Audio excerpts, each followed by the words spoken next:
மீண்டும் உங்களை நாம் சந்திப்பதிலே மிக்க மகிழ்ச்சி அடைகின்றோம். நான் இலங்கையில் இருந்து பதுளை போதனா வைத்தியசாலையில் இருந்து வைத்தியர் கிருஷான் வேதநாயகம். நாங்கள் பார்த்து கொண்டிருக்கின்ற விடயம் ப்ரீமெச்சுவர் இஜாக்குலேஷன் அல்லது விந்து முந்துறதுக்குரிய பகுதி.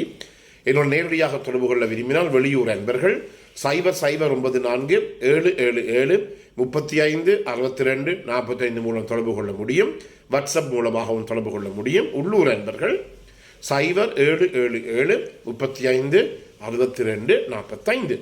இன்று இந்த முறை பார்த்து கொண்டிருக்கிற விடயம் என்னவென்றால், பெண்களுக்கு இந்த மெனாஃபோஸ் எனப்படுகின்ற மாதவிடாய் சக்கரம் நின்ற பிற்பாடு எவ்வாறு நாங்கள் அவர்களுடன் பாலியல் உறவுகளை மேற்கொள்ள வேண்டும் என்பதை பற்றி தான் பார்த்து கொண்டு இருக்கின்றோம். நான் முதலில் சொன்னது போல, அதாவது இந்த ட்ரைனஸ் அல்லது இந்த யோனி பக்கத்தில் வெஜைனாலே பெண்களுக்கு இந்த ட்ரைனஸ் ஏற்படுகிறது. அதே நேரத்திலே மனநிலையிலே பல மாற்றங்கள் ஏற்படுகிறது. அவர்களை அறியாமலேயே தாங்கள் ஒரு வயது போனது போல அல்லது ஒரு கிழவியாக போனது போல ஒரு நினைப்பு அவர்களுக்கு ஏற்படுகிறது. என்றபடியினால் அவர்களுக்கு அடிக்கடி கோபம் பெறலாம். அடிக்கடி அவர்கள் இரிட்டபிலிட்டி என்று சொல்லும் சினத்தோடு இருக்கலாம். அல்லது டயர்ட்னஸ், அவருக்கு ஃபேட்டிகபிலிட்டி என்று சொல்லுவோம். அதாவது வேலைகளும் செய்ய முடியாது. முதல் காலையில் எழும்பி வேலை செய்ய முடியாது. எங்கள் இடங்கள் போனாலும் கொஞ்சம் கஷ்டமாக. இதை நாங்கள் என்ன செய்ய வேண்டும்? ஒவ்வொரு ஆண்களும் புரிந்து கொள்ள வேண்டும். எனவே இந்த காலத்திலே நீங்கள் போய் அந்த பெண்ணுடன் செக்ஸ் வைத்துக் கொள்ளுகின்ற போது, பாலியல் தொடர்பை வைத்துக் கொள்ளுகின்ற போது அங்கு குடும்பத்திலே பாரியொரு பிளவு ஏற்பட போகிறது. எனவேதான் நான் இந்த காலத்திலே நான் சொல்லுகின்ற விடயம் என்னவென்றால், இந்த மெனாஃபோஸ் காலத்திலே எவ்வாறு நாங்கள் பெண்களை அணுக வேண்டும். முதலாவதாக இந்த ட்ரைனஸ், அதாவது இந்த வெஜைனா யோனி பக்கத்தில் ஏற்படுகிற இந்த வறட்சி அல்லது உலர்தல் போன்றவற்றை நாங்கள் நிவர்த்தி செய்வதற்காக என்ன செய்ய வேண்டும் என்றால், இதற்காக பலதரப்பட்ட லுப்ரிகண்ட் அல்லது ஜெலி விற்கப்படுகிறது. நாங்கள் இப்போது உங்களுக்கு தெரியும், இந்த கொண்டம் அல்லது இந்த ஆணுரைகளுடன் கூட இப்போது நாங்கள் ஜெலி பேக்கெட், சின்ன ஒரு ஜெலி பேக்கெட்டை நாங்கள் கொடுப்போம். அல்லது லுப்ரிகண்ட் என்று சொல்லுவோம், உராய்வு நீக்கி அல்லது லுப்ரிகண்ட் என்று சொல்லுவோம். அதே போல தான் இதுக்கும் இந்த இடத்துல நாங்கள் என்ன செய்யலாம், இந்த பெண்ணினுடைய அந்த வெஜைனா பகுதியிலே, அந்த யோனி பகுதியிலே ஒரு லுப்ரிகண்ட் ஒன்று இருக்கிறது. அதை நாங்கள் சொல்லுவோம் KY ஜெலி என்று சொல்லுவோம். அதை உடலுறவு கொள்வதற்கு ஒரு அரை மணி நேரத்துக்கு முதல் நாங்கள் அதை பூச வேண்டும், அப்ளை பண்ண வேண்டும். அதே நேரத்தில் ஒரு ஆணும் தன்னுடைய ஆண்குறி விரைப்புத்தன்மை அடித்த பிற்பாடு அல்லது ஆண்குறி எழுச்சி அடைந்த பிற்பாடு அந்த ஆண்குறியிலே இந்த KY ஜெலி எனப்படுகிற இந்த பொருளை, இந்த உராய்வு நீக்கி நாங்கள் பூச வேண்டும். இதிலே ஒரு பெரிய பிரச்சனை இருக்கின்றது என்றால், பல பேர் ஆண்கள் வந்து சொல்லுகிறது என்னென்றால், இந்த KY ஜெலியை பாவித்த பிற்பாடு அவர்களுக்கு தேவையான அளவு கிக் அல்லது இன்ப அதிர்ச்சி அல்லது கிளர்ச்சி எல்லாம் ஏற்படுவது குறைவாக இருக்கின்றது என்று. அது ஒரு பிரச்சனையாக இருக்கும், அது உண்மை.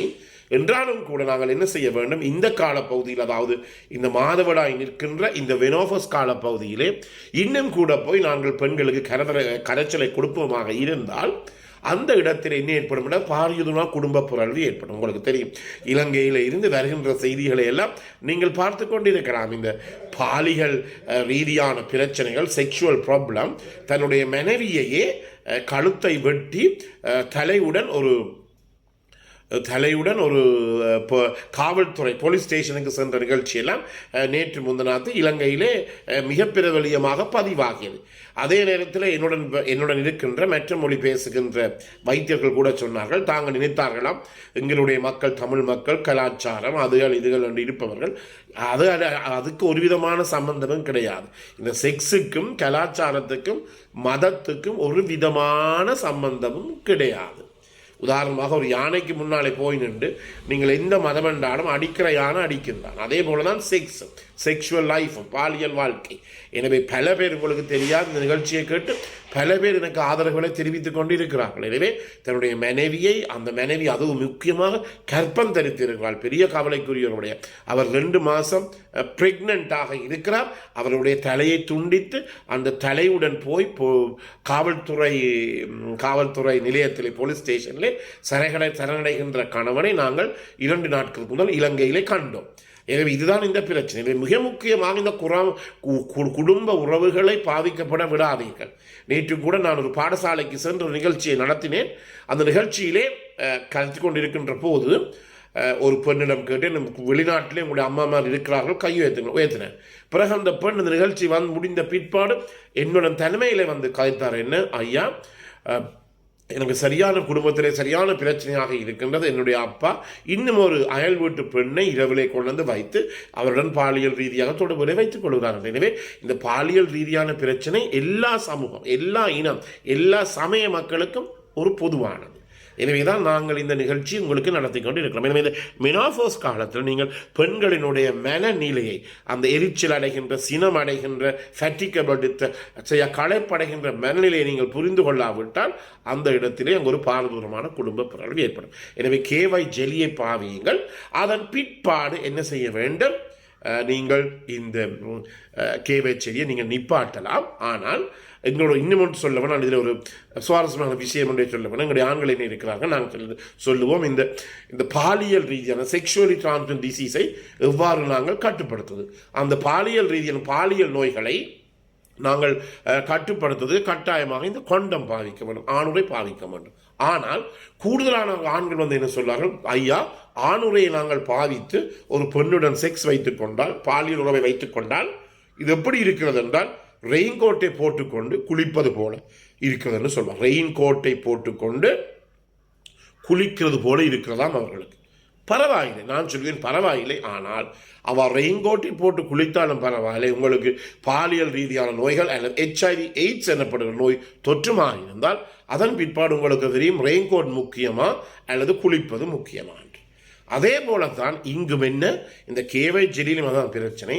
அது நீங்கள் பாவிக்காவிட்டால் அந்த மனைவி சின்னத்தில் உங்களும் பெரிய பிரச்சனை ஏற்படுத்தும், பாலியல் ரீதியான பிரச்சனை ஏற்படுத்தி அது எங்கே போய் முடியும் என்று எங்களுக்கு தெரியாது. எனவே இதை யோசிச்சு கொள்ளுங்கள். ரெண்டாவதாக, நான் ஒவ்வொரு முறையும் நிகழ்ச்சியை கேட்கிற நண்பர்களை சொல்வது, ஒருபோதுமே இரவிலே செக்ஸ் வைத்துக் கொள்ளாதீர்கள். 10 மணி 11 மணி 12 மணிக்கு வைத்துக் கொள்ளலாம். ஏன், உங்களுக்கு தெரியும் இந்த மெனாஃபோஸ் கால பகுதிகளிலே உங்களுடைய பிள்ளைகள் எல்லாம் வளர்ந்திருக்கிறார்கள். பலதரப்பட்ட பாரதூரமான பொறுப்புகள் உங்களுடைய தலையில் சுமத்தப்பட்டிருக்கும். கூடுதலான பொறுப்பை யார் ஏற்றுக்கொள்வதுன்னா இந்த பெண்கள். அவர்கள் வலிந்தே தங்கள தலையில் எல்லாத்தையும் போட்டுக்கொள்வார்கள். அது அவர்களுடைய ஒரு சாதாரணமான இயல்பு.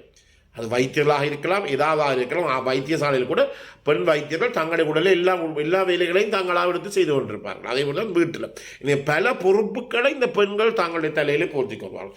போர்த்தி கொண்டு அவற்றையெல்லாம் தலையிலே போட்டு யோசிச்சு கொண்டிருப்பார்கள். எனவே இவற்றையெல்லாம் யோசிச்சு கொண்டிருந்து பகல் முழுக்க கஷ்டப்பட்டு வேலை செய்து இரவிலே 9 மணி 10 மணி நிம்மதியாக படுக்க வைக்கிறார். அந்த நேரம் தான் கணவர் வந்து அவருடன் பாலியல் ரீதியான தொடர்புகளை கொள்ளுவாராக இருந்தால் அந்த இடத்துல பாரதூரமான பிரச்சனை, இந்த ஆண்கள் சின்னத்திலே ஆண்குறி விரைப்படையாதன்மை அல்லது விந்து முந்தல் போன்ற பிரச்சனைகள் ஏற்படும். முக்கியமாக என்று ஒவ்வொரு முறையும் சொல்வது என்ன, ஒரு பெண்ணுடன் பாலியல் ரீதியான தொடர்புகளை வைத்துக் கொள்கிற நேரம் என்ன, காலையிலே 4 மணியிலிருந்து 5:30 மட்டும். அந்த நேரத்தினால் ஆண்களுக்கு இந்த டெஸ்டோஸ்டெரோன் எனப்படுகிற ஆணுடைய ஹோமோன் இரத்தத்திலே கூடுதலாக இருக்கும்.